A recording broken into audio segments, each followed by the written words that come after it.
Млада двойка се преместила в нова къща. На следващата сутрин, докато закусвали, младата жена видяла своята съседка да простира прането навън. Това пране не е много чисто. Тя не знае как да пере правилно. Може би и трябва по-добър прах за пране. Съпругът й мълчаливо я наблюдавал. Всеки път, когато съседката простирала прането си, младата жена правила същите коментари. Един месец по-късно жената била изненадана да види, че прането на съседката е вече чисто и казала на съпруга си: «Виж, най-накрая се е научила да пере правилно. Чудя се кой я е научил».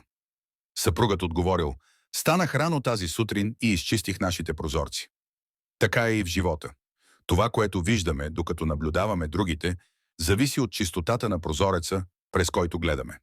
Затова не бързайте да съдите другите, особено ако вашата гледна точка за живота е замъглена от гняв, ревност, негативизъм или неизпълнени желания.